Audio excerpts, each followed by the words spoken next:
Yeah, I had a comment that somebody wanted me to do a video of just my Yamaha. This is a Moto 4200. This is John's, for Brother Zach. He is a Honda. And I'm not sure if he's seen the video I had the Fleet. I think I only had one view on that or something. I'm not sure if it is. I can't remember his username. It's like Psych or something. He has a few videos of him on his motorcycle or something. This is my Yamaha 200cc engine. This brake. I'll show you a few of the you see that's a little, zoom out a little bit, a little dinged up there and all bent. That's because last year when I didn't really have any brakes in this thing, see how I could push down a little bit and it reacts? Before I could push it down all the way down to there, and I didn't really have hardly any brakes even when I did that, so I got caught in the rock and ripped this whole thing backwards, which wound up bending this right here and ripping the spring out, and loose plastic. As everybody who watched a few of my other videos have maybe they hear that, a lot of bushing slop. Alright, down there is the one bushing, and right there's the bushing. This looks like a newer spring shock mix kind of thing. This front suspension for these things. This looks kind of new, but it isn't. Last year, in the back, what sounded like a transmission was grinding. It really wasn't, because this is shaft driven.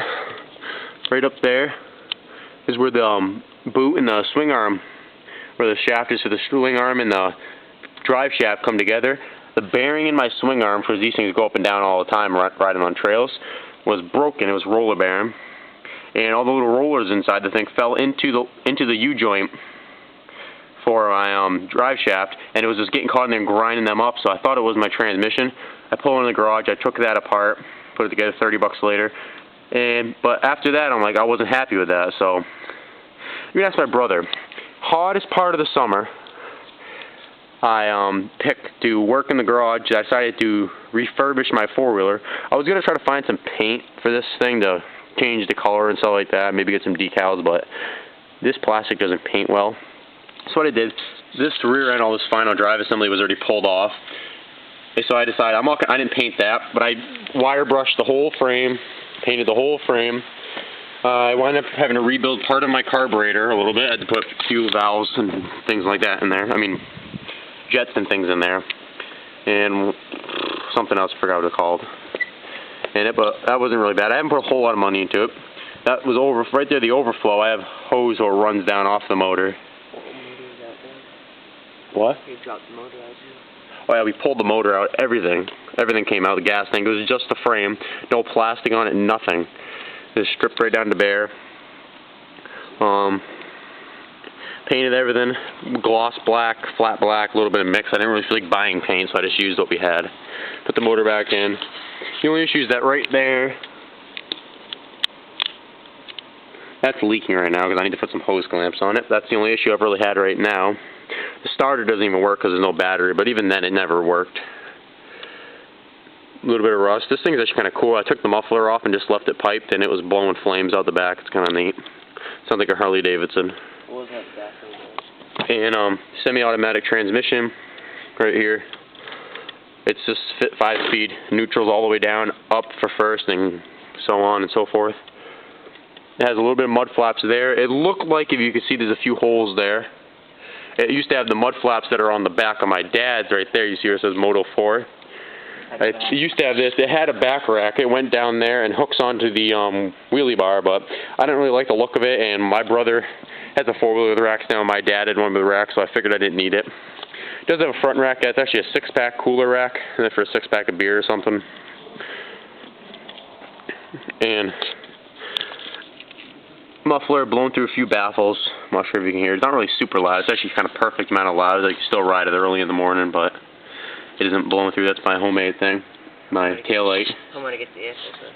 Oh yeah, I had to get an air filter too and all kinds of stuff like that. Just maintenance stuff. I don't really buy an oil change kit. I'm not even sure if this has an oil filter or not. My axle, right there. Yeah, the air filter's right up under there. Just pull it out. It's a $40 investment right there.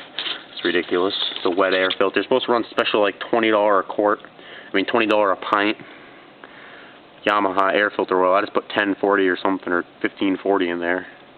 My axle is bent. That's because over where we're sawing wood, all the wood piles they were there last year, I was going around the corner over there, and it was icy and snowy, drifting all over the place, having fun, and I decided to hit 5th gear in the thing doing that last time for the night, and I went a little too far, and when I slammed on the brakes, which I shouldn't have done, so I should have downshifted a little bit, I went sliding into the log pile and flipped the thing over. No cracks in the plastic. I have not broken the plastic once. Where is it, right? There, you can see a little bit right there. That came with it right there. I think that's just from the mud flaps getting caught and breaking it. Amazingly, the plastic in this thing is really, really, really flexible. Thank God, because it's been flipped once on the driveway coming down there in neutral, and I cranked it around and flipped it over onto the tar.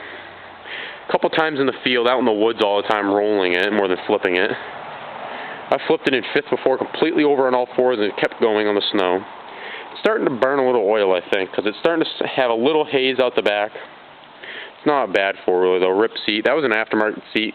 The person that I knew that bought this from, they didn't like the old seat with the shaft-driven thing on the shaft that they have right here. It's a shaft here that's shaft-driven. So his parents bought him this for a Christmas present, the new seat, and because this has a little vinyl skull design, whatever piece of crap there, when it gets down really cold and you sit on the thing, all the air has to go out, so it blows holes in the side, and then it continues on from there. Yes, most of the decals, I had a few Moose Racing and Uni oil filter stuff in the back, just from parts that I bought. And it's not really a bad four-wheeler. Tires are amazing for how much I go on the road with this thing. They last pretty good. They're like the go-kart tires you see. Front tires, there's like standard design. They don't wear out hardly ever. Pretty good for me there. All around been a good four-wheeler. As the shocks, I said, though, when I repainted it, I just decided to paint those yellow. And I need to put the bushings in it. If you ever hear me riding this thing and it slops around, everybody's going to make comments, oh, you're beating on your four-wheeler. I don't make $1 million. I only work part-time right now because I'm still in school. And they don't pay me a whole lot.